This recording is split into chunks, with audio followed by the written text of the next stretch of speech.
السلام علیکم ورحمۃ اللہ وبرکاتہ۔ اللہ تعالیٰ نے 3 طرح کی مخلوقیں پیدا فرمائی ہیں۔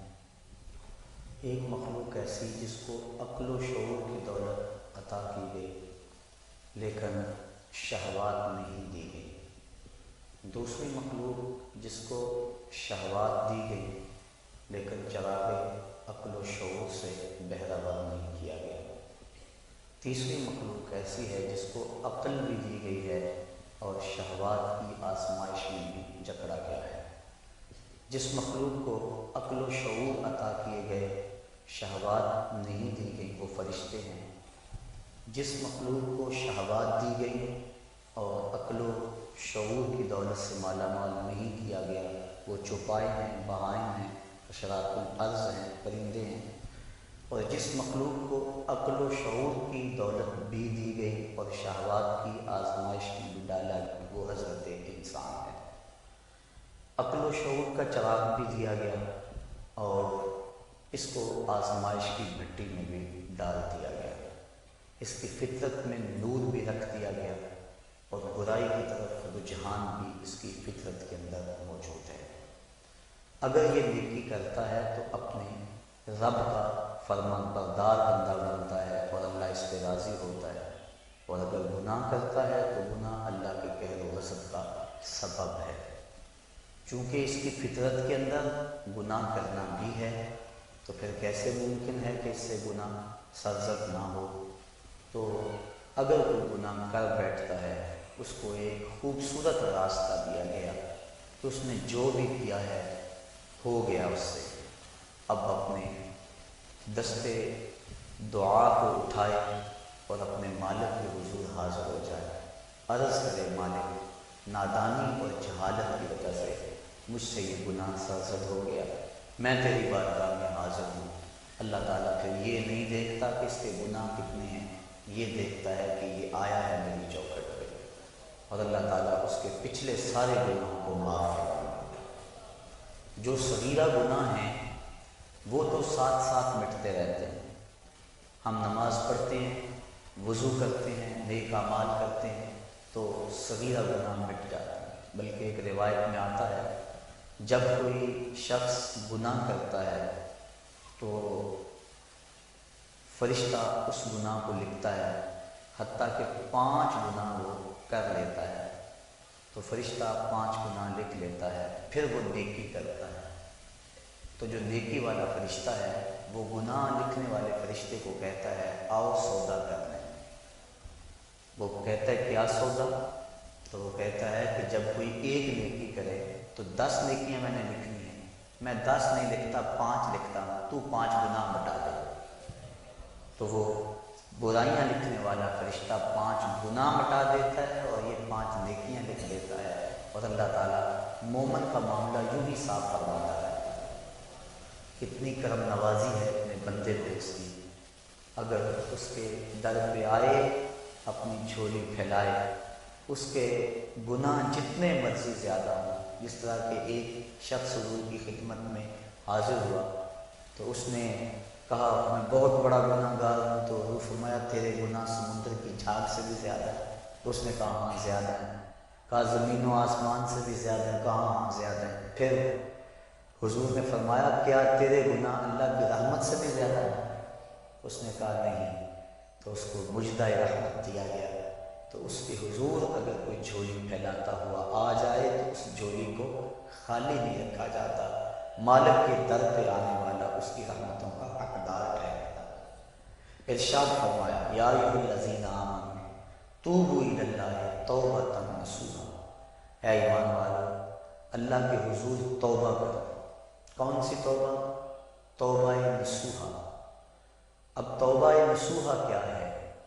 مفسرین کے اس پر 22-23 اقوال موجود ہیں، لیکن حضرت معاذ بن جبل رضی اللہ تعالی عنہ حضور رسالت مآب صلی اللہ علیہ وآلہ وسلم سے روایت کرتے ہیں کہ آقا کریم کی خدمت میں ایک شخص حاضر ہوا، اس نے عرض کی مت توبۃ النصوح، حضور توبۃ النصوح کیا ہے؟ تو آقا کریم علیہ السلام نے ارشاد فرمایا ان یندم العبد علی الذنب الذی اصاب فیعتذر الی اللہ تعالی ثم لا یعود الیہ کما لا یعود اللبن الی الدرع۔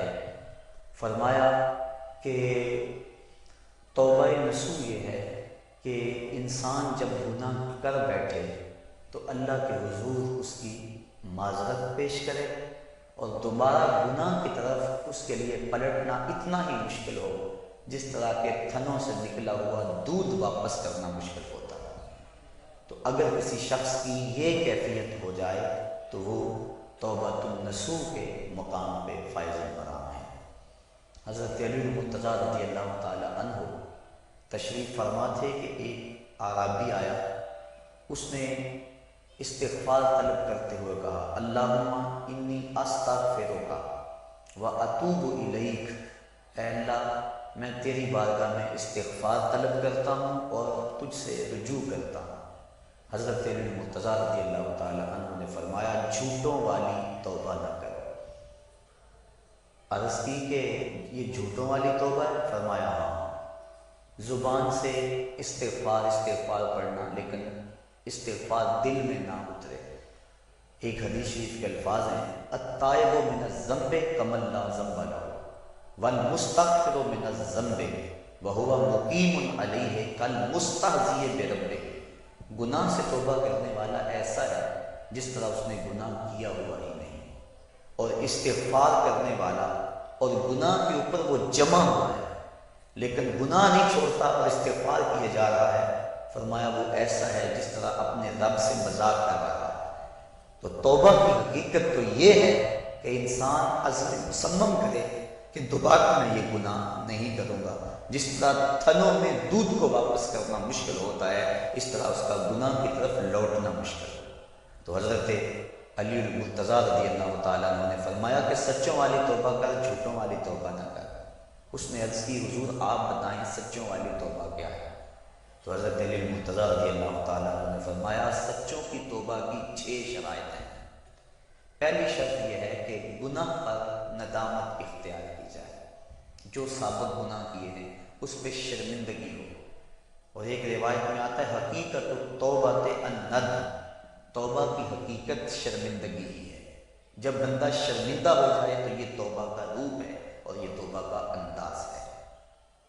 تو کہا پہلی چیز سابقہ گناہوں سے توبہ کر۔ دوسری بات جو فرائض رہ گئے ہیں ان کی قضا کر۔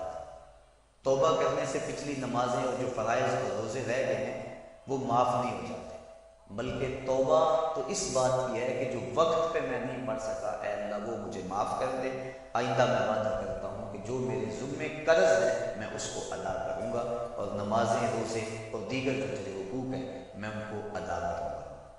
تو فرائض جو رہ گئے ہیں ان کی قضا کرے۔ تیسری شرط کسی کا قرض دینا ہو تو اس کو ادا کرے۔ چوتھی شرط کسی کے ساتھ جھگڑا کیا ہوا ہو تو اس سے معذرت کرے۔ پانچویں شرط جس طرح توبہ سے قبل گناہ کر کر کے اپنے نفس کو موٹا کیا اور قوی اور طاقتور بنایا، اب توبہ کا حق یہ ہے کہ تو اللہ کی اطاعت و فرما برداری کر کے نفس کو ایسے ہی کمزور کر اسے رگڑا دے۔ اور چھٹی شرط یہ ہے کہ آئندہ گناہ نہ کرنے کا عزم مصمم کر لے۔ کہا اگر یہ 6 شرطیں تیری توبہ کے اندر موجود ہیں تو وہ تو سچا توبہ کرنے والا ہے، ورنہ تو زبان سے استغفار پڑھنے والا ہے، تیری توبہ سچی نہیں ہے۔ تو توبہ سچی یہی ہے کہ انسان خلوص کے ساتھ ان شرائط کے ساتھ اللہ کے حضور رجوع لائے، اور جب بندہ اللہ کے حضور رجوع لے آتا ہے تو پھر اس کے گناہ جتنے مرضی ہوں اللہ تعالیٰ معاف فرما دیتا ہے۔ آپ نے بنی اسرائیل کی اس شخص کا قصہ سنا ہوگا، کتب صحاح میں موجود ہے، بخاری و مسلم میں موجود ہے، کہ جس نے 99 قتل کیے تھے، اور پھر اس کے دل میں احساس جاگا کہ میں بڑا ظلم کر بیٹھا ہوں۔ اس وقت کے ایک راہب کے پاس گیا جو عبادت گزار تھا، اس کو جا کے کہا میں 99 اشخاص کا قاتل ہوں، اب توبہ کے لیے دل میں آرزو پیدا ہوئی ہے، بتاؤ میرا رب مجھے معاف کر دے گا؟ تو اس نے کہا نہیں اتنے قتل اور معافی یہ کیسے ہو سکتا ہے، چونکہ وہ خشک زاہد تھا، علم کے نور سے مالا مال نہیں تھا۔ اس نے کہا نا معافی نہیں۔ اس نے کہا جب معافی نہیں ہے تو پھر 99 کیا اور 100 کیا؟ اس نے اس کو بھی قتل کر دیا، اور حدیث میں آتا ہے 100 کی تعداد پوری ہو گئی، لیکن دل میں جو امنگ پیدا ہوئی تھی، تڑپ تھی، وہ بدستور موجود تھی، وہ اس کو چین سے نہیں بیٹھنے دے رہی تھی۔ پھر کسی کے پاس گیا، مجھے بتاؤ میں توبہ کرنا چاہتا ہوں، کوئی راستہ بتاؤ۔ کسی نے کہا فلاں بستی میں اللہ کے کچھ بندے رہتے ہیں، تو جا ان کے پاس چلا جا اور ان کے ساتھ مل کے عبادت کر، اللہ تیرے گناہوں کو معاف فرما دے گا۔ جہاں اللہ والے ہوں وہاں اللہ کی رحمتیں برستی، اور اہل اللہ کے قریب جا کے توبہ کریں تو توبہ جلد قبول ہوتی ہے۔ ایک بزرگ فرماتے ہیں کہ میں جا رہا تھا بازار میں تو ایک شرابی نالی میں گرا ہوا تھا، مجھے ترس آیا، میں نے شفاف پانی منگوایا اور اس کو نالی سے اٹھوا کر اس کا منہ دھویا۔ انسان ہے اور یہ گندی نالی کے اندر گرا ہوا گندا پانی اس کے منہ سے لگ کے گزر رہا ہے، مجھے ترس آیا اس کا، میں نے اس کا منہ دھو دیا۔ پھر میں چلا گیا۔ تہجد کے وقت جب میں مسجد میں گیا تو کیا دیکھتا ہوں کہ وہ شرابی مصلی پہ کھڑا ہے۔ میں نے کہا مالک یہ شرابی اور میں اس کو مصلی پہ دیکھ رہا ہوں۔ کہا میرے بندے تو نے اس کا منہ دھو دیا تھا، میں نے اس کا دل دھو دیا۔ تو اللہ کے حضور جب بندے اس کے بندوں کی وساطت سے آتے ہیں تو پھر کرم اور دوبالا ہو جاتا ہے۔ تو توبہ میں اہل اللہ کی صحبت کی بڑی اہمیت ہے۔ تو وہ بندہ جس نے 99 اشخاص کا قتل کیا تھا، وہ اللہ والوں کی بستی کی سمت چل پڑا۔ ابھی کچھ فاصلہ طے ہوا تھا کہ موت کا وقت مقرر ہے، موت آ گئی۔ جنت کے فرشتے بھی آ گئے، جہنم والے فرشتے بھی آ گئے۔ دونوں کا تقاضا تھا کہ یہ ہمارا ہے۔ جنتیوں کی دلیل یہ تھی کہ توبہ کرنے جا رہا ہے، جہنمی کہتے تھے کہ ابھی پہنچا نہیں ہے، ابھی اس نے توبہ کی نہیں ہے، ابھی تو محض ارادہ اور عزم ہے، 100 اشخاص کا قاتل ہے، ہم ان بدبودار ٹاٹوں میں لپیٹ کر اس کی روح کو سجین میں لے جائیں گے۔ جب دونوں فرشتوں کا باہمی تکرار ہوا تو اللہ تعالیٰ نے ایک تیسرے فرشتے کو بطور فیصل ان میں بھیجا اور فرمایا کہ یہ جو فیصلہ کرے اسے قبول کر لینا۔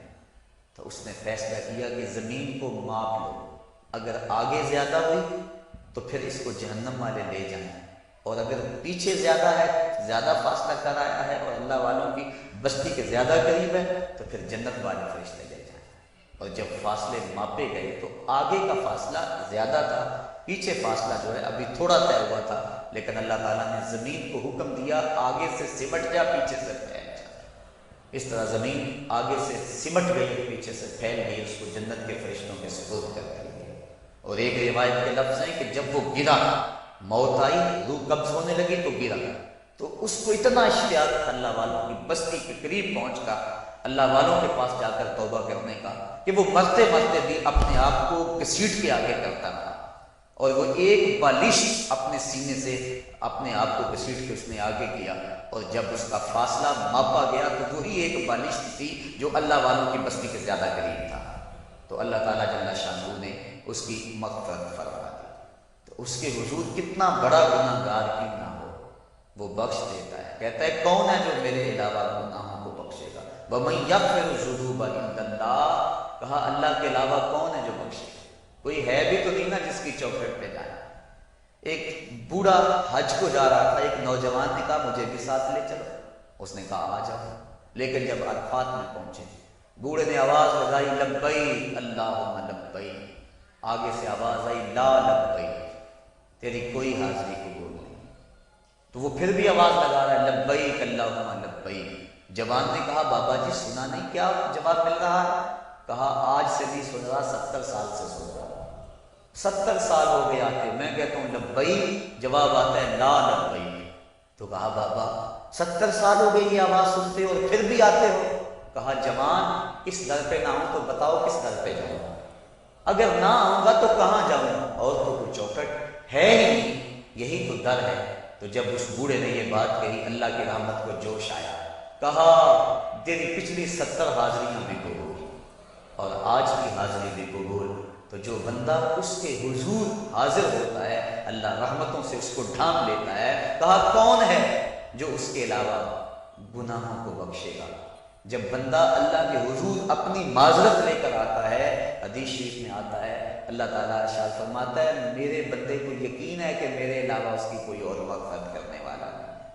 اللہ اکبر، آؤ تو صحیح، ہم تو مائل بکرم ہیں کوئی سائل ہی نہیں، راہ دکھلائیں کسے کوئی راہ ہمیں منزل ہی نہیں، کوئی آئے تو صحیح، کوئی ہاتھ پھیلائے تو صحیح، اس کے حضور آواز لگائے تو صحیح، وہ تو چاہتا ہے۔ حدیث شریف میں آتا ہے فرمایا کہ بندہ سفر پہ جا رہا ہے اور بے آب و گیا صحرا میں، اس کے اونٹ پر ہی اس کا توشہ ہے اور اس کا پانی اونٹ پر ہی ہے۔ راستے میں ایک شجر سایہ دار ملا اور وہ بندہ اونٹ کو وہاں کھڑا کر کے باندھ کے خود سستانے کے لیے دوپہر کاٹنے کے لیے لیٹ گیا۔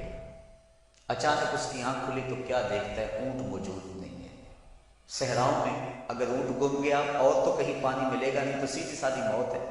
وہ دائیں بائیں ڈھونڈتا ہے، تلاش کرتا ہے، لیکن اونٹ نظر نہیں آتا۔ وہ دوبارہ اس کے تنے سے ٹیک لگا کے بیٹھ جاتا ہے موت کے انتظار میں کہ اسی اثنا میں اس کی آنکھ لگ جاتی ہے۔ پھر آنکھ کھلتی ہے تو کیا دیکھتا ہے کہ اونٹ ماں ساز و سامان کے سامنے کھڑا ہے۔ پھر بتائیے وہ بندہ کتنا خوش ہوتا ہے اور خوشی میں کہتا ہے اللہم انتا عبدی و انا ربک، اے اللہ میں تیرا رب اور تو میرا بندہ۔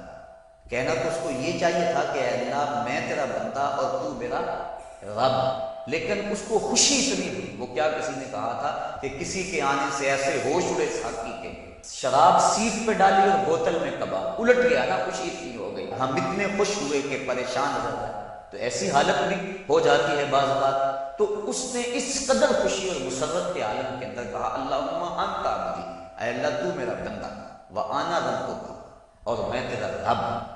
یہ اس کی خوشی کا انداز ہے، شدت فرحت ہے جس کو حضور نے بیان فرمایا۔ فرمایا صحابہ بتاؤ اس کو کتنی خوشی ہوئی؟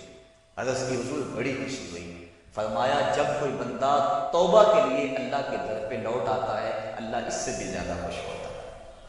اور ایک حدیث میں فرمایا کہ کوئی بندہ پیاس میں مر رہا ہو، اچانک وہ پانی کے گھاٹ کو دیکھ لے تو پانی پر پہنچ کر گھاٹ کو دیکھ کر اسے کتنی خوشی ہوتی ہے۔ جب کوئی بندہ توبہ کے لیے اس کے در پہ آتا ہے اس سے بھی زیادہ خوش ہوتا ہے۔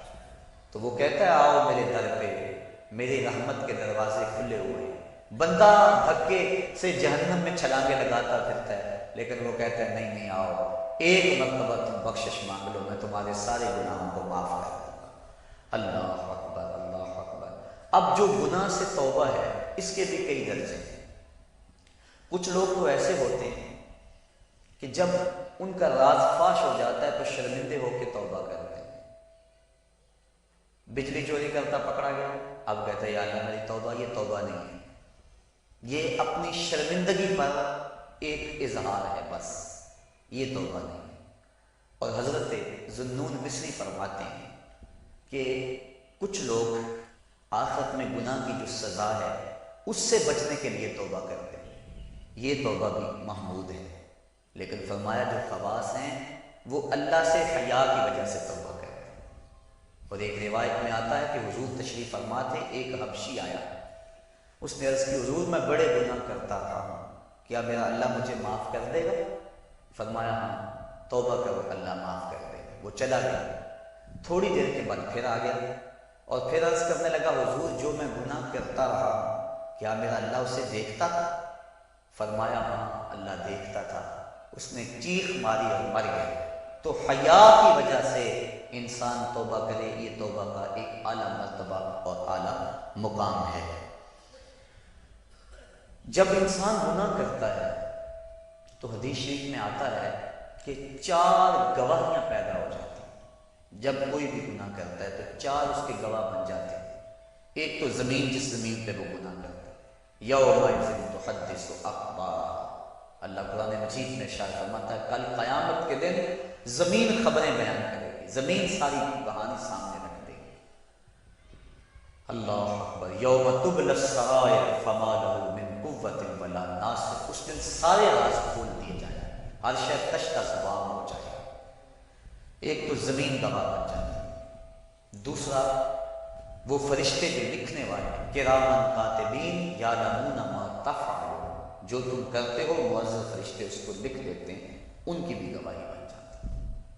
تیسرا، وَإِذَا الصُّحُفُ نُشِرَتْ، وہ صحیفے جن کے اوپر اعمال لکھے جاتے ہیں وہ ہمارے گناہوں کے گواہ بن جاتے ہیں۔ اور چوتھا، اللہ اکبر، اعضائے بدنی، الیوم نختم علی افواہہم وتکلمنا ایدیہم، کہا اس دن منہ پر مہریں لگا دی جائیں، ہاتھ بولیں گے، انسان کے اعضائے بدنی بولیں گے۔ تو یہ چوتھے گواہ انسان کے اپنے بدن کے اعضاء۔ تو جب گناہ کیا تو 4 گواہ بن گئے، زمین، اعضائے بدنیاں، فرشتے اور وہ صحیفے جن صحائف کے اندر گناہ لکھا گیا ہے۔ لیکن جب بندہ توبہ کرتا ہے، حدیث میں آتا ہے اذا تاب العبد انسى الله الحفظة ذنوبه وانسى ذلك جوارحه ومعالمه من الارض حتى يلقى الله وليس عليه شاهد من الله بذنب۔ اور اگر توبہ کر دیتا ہے تو پھر اعضاء بھی بھول جاتے ہیں، فرشتے بھی بھول جاتے ہیں، نامہ اعمال بھی بھول جاتا ہے، حتیٰ کہ اللہ کے حضور اس کے گناہ کی گواہی دینے والا کوئی بھی موجود نہیں ہوتا۔ بعض صوفیاء اور بزرگوں نے کہا ہے کہ توبہ کی قبولیت یہ ہے کہ انسان اپنے گناہوں کو خود بھی بھول جائے، اور بعض نے کہا کہ نہیں، ان کو یاد رکھے، چونکہ یاد رکھنا اس کو توبہ کا تکرار دیتا رہے گا۔ ایک بزرگ سے کسی نے پوچھا کہ گناہ کیا ہے اور توبہ کیا ہے؟ وہ کہنے لگے ایک گناہ کیا تھا، 70 سال ہو گئے اس کی توبہ کر رہا۔ جب جوان جوانی میں توبہ کرتا ہے تو حدیث شریف میں آتا ہے کہ ان اللہ یحب الشاب التائب، اللہ تعالیٰ جو جوان جوانی میں توبہ کرتا ہے اس کو بہت زیادہ پسند فرماتا ہے۔ اور ایک روایت کے لفظ ہیں کہ جوانی میں توبہ کرنے والے سے بڑھ کر اللہ کا محبوب کوئی نہیں، اور بڑھاپے میں گناہوں پر اصرار کرنے والے سے بڑھ کر اللہ تعالیٰ کا مبغوض کوئی نہیں ہے۔ سب سے زیادہ ناراض اللہ اس بندے پہ ہوتا ہے جو بڑھاپے کے باوجود بھی گناہ نہیں چھوڑتا، اور سب سے زیادہ اللہ تعالیٰ خوش اس بندے پہ ہوتا ہے جو جوانی کے اندر توبہ کرتا ہے۔ اور ایک روایت میں آتا ہے جب جوان توبہ کرتا ہے تو اللہ کا عرش خوشی سے جھوم اٹھتا ہے۔ اور ایک روایت کے لفظ ہیں وَشَابٌ نَشَأَ فِي عِبَادَةِ اللَّهِ، وہ جوان جس کی جوانی اللہ کی عبادت میں گزرے۔ فرمایا کل قیامت کے دن جب کوئی سایہ نہیں ہوگا، اللہ اس شخص کو اپنے عرش کا ٹھنڈا سایہ نصیب فرمائے گا۔ آؤ اس کے در پہ آؤ، توبہ کا دروازہ کھلا ہوا۔ حضور نے ارشاد فرمایا جتنی دیر تک سورج مغرب سے طلوع نہیں ہوتا توبہ کا دروازہ کھلا رہے گا۔ اللہ کے حضور گڑ گڑاؤ، اپنے گناہوں کی معافی مانگو۔ 2 قطرے ایسے ہیں جو رائے گاہ نہیں جاتے اور اللہ کے بڑے محبوب ہیں۔ ایک وہ قطرہ جو خوف خدا سے آنکھوں سے ٹپکتا ہے، اور حدیث میں آتا ہے گناہ گار کی آنکھ کا پانی اللہ کے غصے کی آگ کو ٹھنڈا کر دیتا ہے۔ اور دوسرا وہ قطرہ جو اللہ کے راستے کے اندر بہتا ہے، خون کا وہ قطرہ اللہ کو بہت زیادہ محبوب ہے۔ تو وہ آنکھ جو اللہ کے خوف میں روتی ہے، جس کو اللہ کے خوف نے رلا دی، لا خیر فی عین لا تبکی من خشیت اللہ، اس آنکھ میں کوئی بھلائی نہیں ہے جو اللہ کے خوف میں روتی نہیں۔ اور وہ آنکھ جو اللہ کے خوف میں روتی ہے، حدیث میں آتا ہے اگر کوئی شخص خوف خدا میں رویا اور اس کی آنکھ کے جو بال ہیں پلکوں کے، ان میں سے ایک بال کی جڑ بھی بھیگ گئی، قیامت کے دن اگر اس شخص کو جہنم کا حکم ہوا تو وہ بال کھڑا ہو جائے گا، عرض کرے گا یا اللہ یا مجھے نکال لے یا اسے جنت عطا کر دے، اور اللہ اس بال کو تو نہیں نکالے گا لیکن جس کا بال ہوا اس کو اللہ جنت کا مسافر بنا دے گا۔ اور ایک حدیث میں آتا ہے جس شخص کی آنکھوں سے خوف خدا کی وجہ سے مکھی کے سر کے برابر پانی نکل آیا، اللہ اس کو قیامت کے دن بخش دے گا، اس کی مغفرت فرما دے گا۔ تو اس کی یاد میں رو کر توبہ کرنا، اپنے گناہوں پر ندامت ہو اور پھر آنکھوں سے آنسو چھلک پڑے تو اللہ کو وہ بندہ بڑا ہی پسند آتا ہے۔ رونے والی آنکھ کو اللہ بہت زیادہ پسند کرتا ہے۔ میرے بزرگ فرمایا کرتے ہیں کہ ایک بزرگ تھے پرانے دور میں، ان کی طبیعت کے اندر سخا کوٹ کوٹ کے بھری تھی، اور آدھا فقر خدمت خلق اور سخاوت ہے۔ جس کی طبیعت کے اندر سخا نہیں ہے، جس کی طبیعت کے اندر جو ہے وہ وسعت نہیں ہے، وہ فقیر نہیں ہو سکتا۔ تو وہ جو بھی مہمان آتے ان کو لٹاتے، ان کو کھانا کھلاتے، حتیٰ کہ قرض اٹھا کر ان کو کھلا دیتے۔ جب ان کا وقت آ کر آ گیا تو بڑے لوگوں کا قرض دینا تھا، انہوں نے سمجھا بابا جی تو جا رہے ہیں، بعد میں قرض کون دے گا، تقاضا کرنے کے لیے آ بیٹھے۔ بابا جی کا آخری وقت ہے، وہ قرض مانگ رہے ہیں۔ بابا جی کو یہ فکر ہے کہ یہ میرے مہمان آئے ہیں اور میرے پاس کھلانے کے لیے کچھ نہیں۔ ایک چھوٹا سا بچہ تھالی کے اندر کوئی چیز رکھ کے بیچ رہا تھا، آواز کی اور گزرنے لگا۔ خادم کو کہا کہ بچے کو بلاؤ، بلایا، کہا بیٹا میرے مہمانوں کو کھلا دو۔ بچے نے تو شکریہ ادا کیا کہ میں سارے دن میں یہ سامان بیچنا تھا، میرا فوراً بک گیا۔ اس نے سارا سامان کھلا دیا اور بابا جی سے کہا کہ پیسے، انہوں نے کہا بیٹھ گیا۔ بیٹا بیٹھ گیا، 2 4 5 منٹ گزرے تو اس نے پھر اٹھ کے کہا بابا جی پیسے، کہا بیٹھ جاؤ، جب ان کو ملیں گے تو تجھے بھی ملیں گے، یہ بھی سارے قرض خواہ ہیں۔ بچے نے رونا شروع کر دیا، بچہ رویا، رحمت ایزدی کو جوش آ گیا۔ کوئی بندہ تھیلی لے کر اشرفیوں کی بزرگوں کے پاس نذرانہ لیے حاضر ہوا، انہوں نے سب کا قرض ادا کر دیا، بچے کو بھی دے دیا۔ تو وہ جو لوگ تقاضا کرنے آئے تھے انہوں نے کہا ہم اتنی دیر سے بیٹھے تھے اور یہ بچہ فوراً آیا اور لے کے چلا گیا۔ تو وہ بزرگ فرمانے لگے تم میں سے پہلے کوئی رونے والا نہیں، یہ رونے والا آیا، اس کے صدقے سے باقیوں کا بھی کام بن گیا۔ تو جب بندہ اس کے حضور اپنے گناہوں کی معافی مانگتا ہے، اللہ تعالیٰ جل شانہ اس کی آنکھ سے ٹپکتے ہوئے آنسو کا صدقہ، آنسو کا قطرہ زمین پر بعد میں گرتا ہے، اللہ بندے کے گناہوں کو پہلے بخش دے گا۔ حضرت حسن بصری رضی اللہ تعالیٰ عنہ فرماتے ہیں اپنی توبہ کا واقعہ، فرماتے ہیں کہ میں امیر کبیر شخص تھا اور بصرہ کے بازاروں کے اندر دکھی پریشان لوگوں کی مدد کے لیے بھی نکلتا تھا۔ ایک دن میں بازار میں جا رہا تھا کہ ایک خاتون مجھ کو نظر آئی، اتنی خوبصورت جیسے چاند کا ٹکڑا ہو۔ میں نے مسلسل اس کی طرف دیکھنا شروع کر دیا۔ اس نے کہا اما تستحی، تجھے حیا نہیں آتی، مجھے دیکھے جا رہے؟ کہتے ہیں میں نے کہا ممن، کس سے حیا؟ تو اس عورت نے کہا فمن یعلم خائنۃ الاعین وما تخفی الصدور، اس سے حیا کرو جو دلوں کے بھید جانتا ہے، جو آنکھوں کی خیانت کو جانتا ہے، اس سے حیا کرو۔ کہتے ہیں یہ بات تو بہت بڑی تھی، لیکن اس کا حسن ایسا تھا کہ مجھے اس کے باوجود اس کی طرف رغبت رہی اور میں مسلسل اس کو دیکھتا رہا۔ اس نے پھر مجھے کہا کہ کیا معاملہ ہے کہ تم میری طرف دیکھنا چھوڑتے نہیں ہو، کون سی چیز پسند آئی؟ تو کہتے ہیں میں نے اس کو کہا کہ تیری جھیل سی آنکھوں میں ڈوبنا چاہتا ہوں اور یہ میرے لیے ایک باعث کشش ہے۔ اس نے کہا تم رکو، شاید تمہارا مطلوب پورا ہو جائے۔ میں وہاں رکا اور وہ اپنے گھر چلی گئی۔ تھوڑی دیر کے بعد اس کی خادمہ تشت کے اوپر کپڑا ڈالا ہوا ہے اور میرے طرف بڑھایا۔ کہتے ہیں میں نے جب کپڑا اٹھایا تو اس کے اندر اس کی 2 آنکھیں تھیں اور اس کے اوپر لکھا ہوا تھا کاغذ کے ٹکڑے پہ لا ارید عینا یفتتن بسببها احدا، میں ان آنکھوں کو رکھنا ہی نہیں چاہتی جس کی سبب سے ایک مومن فتنے میں پڑ جائے۔ کہتے ہیں کہ میں نے اپنی داڑھی کو پکڑا اور زاروں کے تار رونے لگا۔ میں نے کہا اے حسن بصری کو اس عورت سے بھی کیا گزرا، اتنا خوف اس کے سینے کے اندر؟ کہتے ہیں میں داڑھی کو پکڑ کے زاروں کے تار رویا اور گھر چلا گیا۔ ساری رات میں نے توبہ میں گزارا۔ جب صبح کا سفیدہ طلوع ہوا میرے دل میں خیال آیا جس نے اپنی آنکھیں باندھ دی اس سے بھی تو معذرت کر رہا ہوں، اللہ سے تو معافی مانگی۔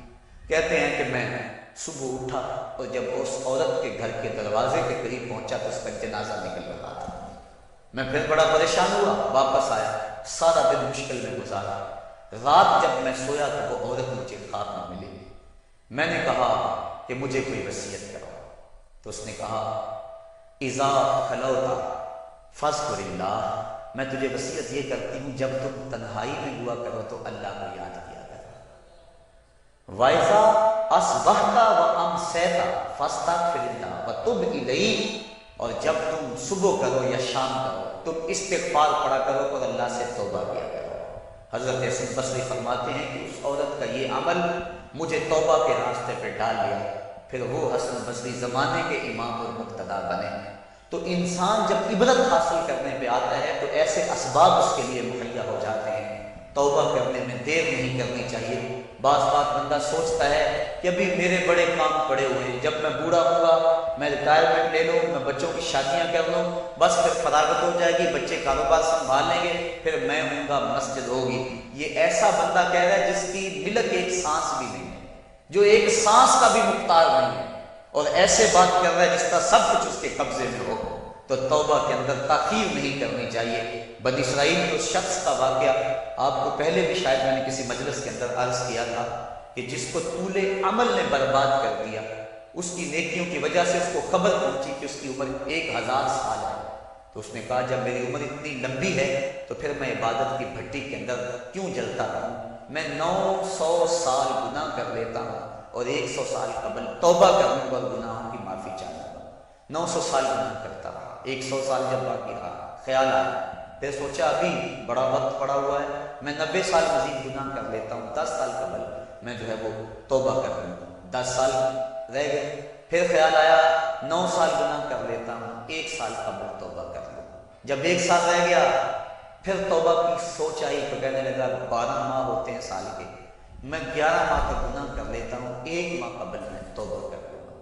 پھر 1 ماہ بھی گزرا، ہفتے تک بات پہنچی، حتیٰ کہ 1 دن رہ گیا، اور پھر وہ کہتا تھا بھی فلاں فلاں گناہ میرا رہتا ہے، وہ میں کر لوں۔ ایسی لت پڑ گئی تھی گناہ کہ بنی اسرائیل کا وہ شخص کہ جو اس انتظار میں تھا کہ بس یہ گناہ کر لوں اور یہ گناہ کر لوں پھر توبہ کر لوں گا، اچانک موت آئی اور موت نے اس کو دبوچ لیا اور وہ توبہ کے بغیر مر گیا۔ تو طول عمل، لمبی امید کہ ابھی وقت میرا بڑا پڑا ہوا ہے، پہلے تو پتہ ہی نہیں ہے کہ وقت موجود بھی ہے یا کہ نہیں، اگلی سانس آئے گی یا کہ نہیں، دوسری بات جو کیفیت اب ہے پتہ نہیں آگے ہو یا نہ ہو۔ شیطان کو جتنی مہلت دو گے، جتنی بیماری گھر کر جائے گی، اس قدر ہی اس کا ختم ہونا مشکل ہے۔ اس لیے جب گناہ کرے تو فوراً توبہ کر لے، گناہ مٹ جاتا ہے۔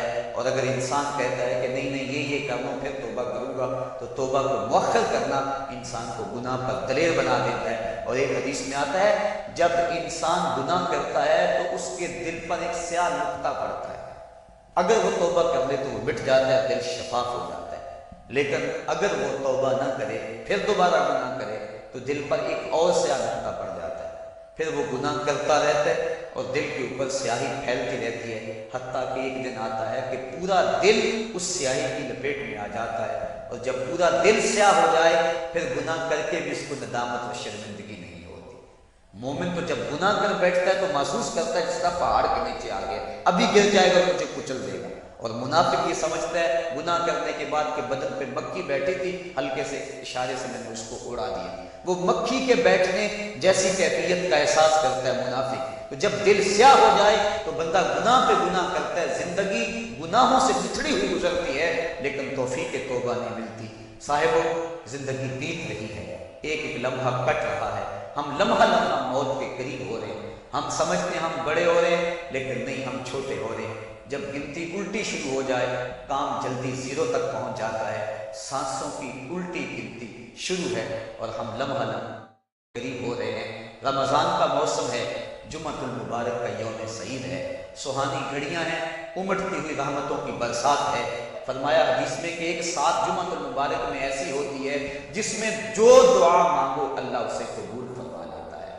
اور حضرت عبداللہ ابن مسعود رضی اللہ تعالیٰ عنہ فرماتے ہیں کہ جس نے وضو کیا اور اچھا وضو کیا اور اس کے بعد 2 رکعت نوافل ادا کیے اور اس کے بعد دعا استغفر اللہ العظیم الذی لا الہ الا هو الحی القیوم واتوب الیہ، کہتے جس نے اس دعا کو پھر پڑھ لیا، اگر اس کے گناہ ہیں وہ سمندر کی جھاگ کے برابر بھی اللہ سارے معاف کرتا ہے۔ مالک تو گناہوں کو معاف کرنے والا ہے، ہم ہی جہنم میں چھلانگیں لگا رہے ہیں لیکن وہ تو کہتا ہے آج میری رحمت کے دروازے کھلے ہوئے ہیں، اسیاں سے کبھی ہم نے کنارہ نہ کیا، تو نے بھی مگر دل آزردہ ہمارا نہ کیا، ہم نے تو جہنم کی بہت تدبیر کی، تیری رحمت نے لے کر گوارا نہ کیا۔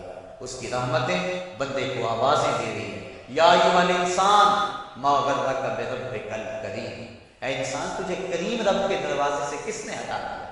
الذی خلقک فسواک فعدلک فی ای صورت ما شاء رکبک، جس نے تجھے پیدا کیا، جس نے تجھے تخلیق کیا، تجھے حسن اور جوانی دی، تیرے اعضاء کو توازن اور اعتدال دیا۔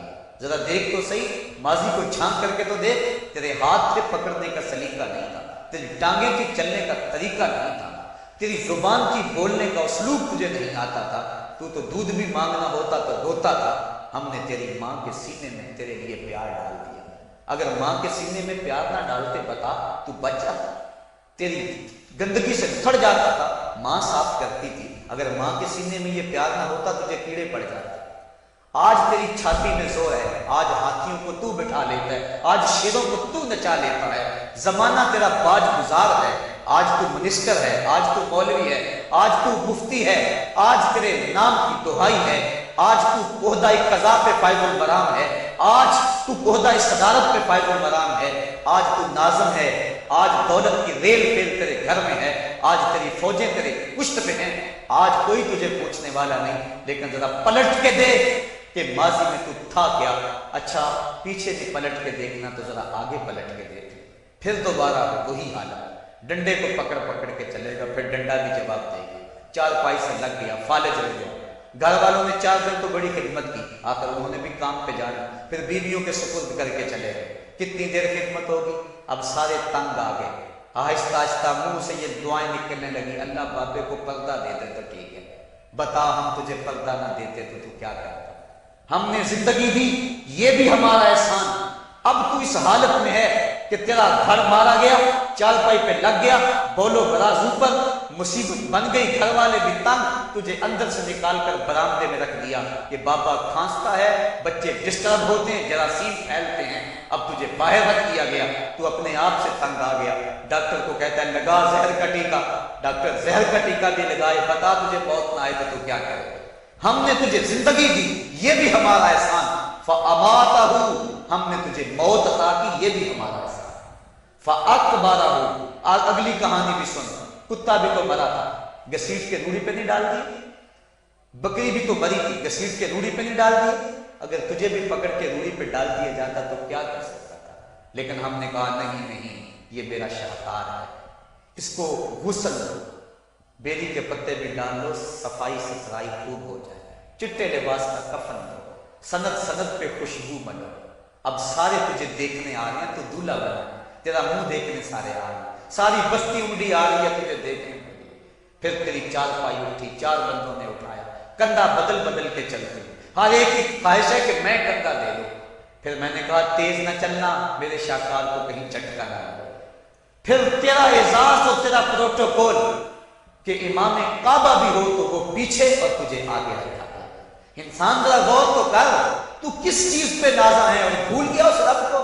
آجا اس کی رحمت کی باہیں کھلی ہوئی، وہ بلا رہا ہے تجھ کو، آجا پلٹ کے آجا، آنا تو تو نے ہے ہی، کل جو کفن میں منہ چھپا چھپا کے آتا پھرے گا، آج کھلے منہ آجا، اس کی رحمتیں آواز دے رہی ہیں، یا ایھا الانسان ما غرک بربک الکریم، صاحبو جوانی کی توبہ بہت بڑی دولت ہے، جو جوان ہے وہ جوانی کے ایک ایک لمحے کو غنیمت سمجھیں، وہ جوان جس کی جوانی اللہ کی عبادت میں گزری، حضور فرماتے ہیں کل قیامت میں جب کوئی سایہ نہیں ہوگا، اللہ اسے اپنے عرش کا ٹھنڈا سایہ نصیب فرمائے گا، اور بڑھاپے کے اندر بھی توبہ بڑی دولت ہے، گو جوانی کی فضیلت زیادہ ہے لیکن بڑھاپے کے اندر بھی توبہ نصیب ہو جائے تو یہ بھی بہت بڑا اعزاز ہے، ورنہ ہوتا یہ ہے کہ قبر میں ٹانگیں ہوتی ہیں اور گناہ پہ گناہ کیا جا رہا ہے، وہ کیا کہا تھا میاں محمد بخش عارف کھڑی ہوئی ہیں کشمیر میں کہ ہڈیاں کمبن گوڈے کھڑکن تے اڑ گیا لک تیرا، اجے بھی بدیوں باز نہ آیا، جیو مرد دلیرا،